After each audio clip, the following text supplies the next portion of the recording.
నేను వచ్చింది నా భూమి వేరే వాళ్ళు కబ్జా చేసినారు.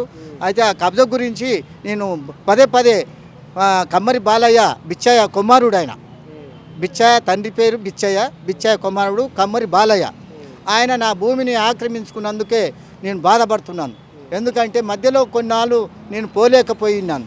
నాకు ఆరోగ్యం బాగాలేక కొంచెం మెంటల్ ఎఫెక్ట్ వచ్చి అనారోగ్యంతో ఉన్నందుకు నేను మధ్యలో పోలేకపోయినందుకు వాళ్ళకు ఛాన్స్ దొరికిపోయింది. ఈ విషయమై ఆయన నన్ను నా భూమి ఆక్రమించడము, నా ప్లాట్ ఆక్రమించడము జరిగింది. వాళ్ళ అన్నదమ్ములు నా ఇల్లు ప్లాట్ను ఆక్రమించారు, ఇల్లు కట్టేశారు.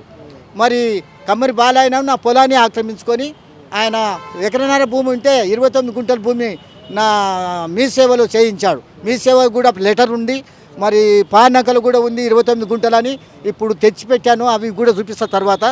కాబట్టి ఈ విధంగా జరిగింది. కాబట్టి అన్యాయం చేయవద్దు కమ్మరి బాలయ్య అని చెప్పి నేను పదే పదే నేను ఆశిస్తున్నాను. నా భూమి నాకు కావాలి. నా భూమి నాకు ఉంటేనే నేను తల తీసేసినట్టు అయిపోయింది. ఇప్పుడు నా తల తీసేసినట్టు అయిపోయింది ఆ భూమి పోయినందుకు. కాబట్టి ఆ నా భూమి నాకు నా ప్లేస్ లోపల నా తలము నాకు కావాలి, నా ప్లాట్ నాకు కావాలి, నా పొలం నాకు కావాలి.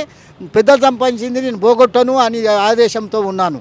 కాబట్టి ఇప్పుడు పెద్దలు సంపాదించింది నేను ఎప్పుడు కూడా ఆస్తిని పోగొట్టుకుంటే నేను చచ్చిపోయినట్టు లెక్క.